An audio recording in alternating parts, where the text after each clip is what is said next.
जो जूनियर तरीन आपके मेंबर है, जितना माहौल, जितना हंसी मजाक मैंने आप लोगों में देखा है, किसी ग्रुप में ऐसे नहीं देखा।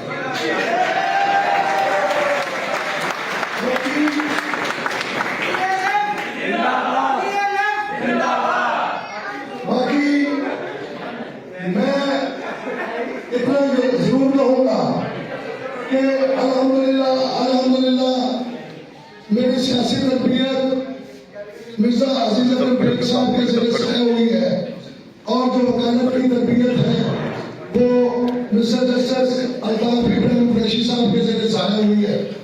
और इन दोनों शख्सियत का ताल्लुक आपके ग्रुप के साथ और जो मलिक शाकिर साहब थे, या तारिक नूरानी साहब है, साजिद नूरानी है, या आपके ग्रुप के हर मेंबर के साथ जो उनका एक ताल्लुक है, जो प्यार और मोहब्बत का रिश्ता है, वो ना मुल्तान वाले भूलते हैं ना खानेबाग वाले भूलते हैं।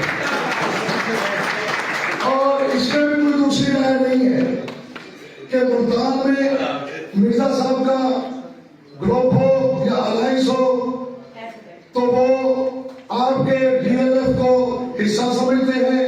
अगर डीएलएफ वाले यहाँ खानेवाल में बैठे हैं तो हम समझते हैं कि मिर्जा साहब का दूसरा ग्रुप मुल्तान में बतौर डीएलएफ मौजूद है।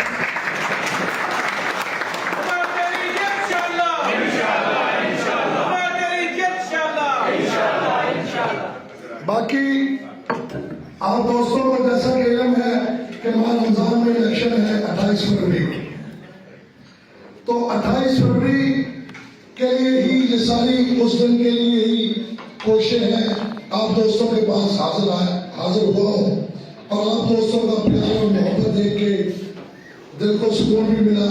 अल्हम्दुलिल्लाह आप दोस्तों ने प्यार भी दिया। तो मेरी आप दोस्तों से रिक्वेस्ट होगी कि 28 फरवरी को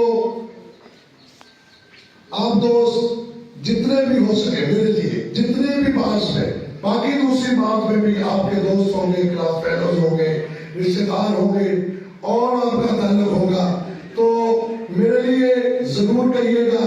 और इंशाल्लाह मैं आपको यकीन से कहता हूँ कि अल्लाह ने अगर मुझे इज्जत दी तो सदर high court bar Multan bench Chaudhry Umar अकेला नहीं होगा, तारक नूरानी होगा, डीएलएफ होगा।